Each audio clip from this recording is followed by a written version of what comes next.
ఎగిరి గంతేసి ఓకే చెప్పేస్తాడు కదా. కాని మన కేశవ మాత్రం దానికి పూర్తిగా భిన్నం.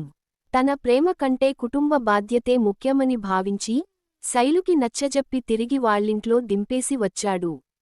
మరి ఆ తర్వాత శైలజ ఇంట్లో ఎలాంటి డ్రామా నడిచింది? పోలీసుల దాకా మేటర్ ఎందుకు వెళ్ళిందో ఈ వీడియోలో చూద్దాం.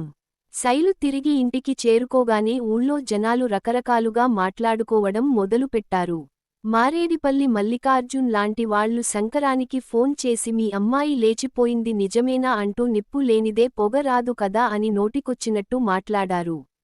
దీంతో శంకరం తీవ్ర ఆగ్రహానికి గురయ్యాడు. మరోవైపు శైలు వాళ్ల వదిన వరాలు కూడా వచ్చి ఊరంతా శైలు లేచిపోయిందని అనుకుంటున్నారంటూ శంకరం దంపతులతో గొడవకు దిగింది.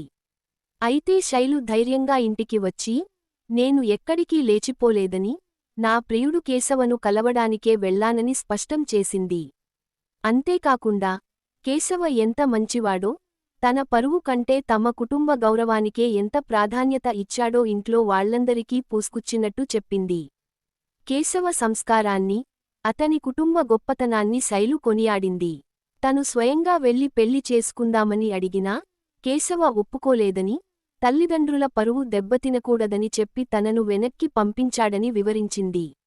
అయితే ఈ మాటలు విన్న శైలు అన్నయ్య మాత్రం కేశవ ఉచితంగా పెళ్లి చేసుకోవడానికి ఒప్పుకోకనే వెనక్కి పంపించేశాడని, అద్దొక మోసగాడని నిందించాడు. ఇక ఇంట్లో కేశవ తీసుకున్న నిర్ణయంపై విరాజ్, అతని అన్నయ్య తీవ్రంగా చర్చించుకున్నారు.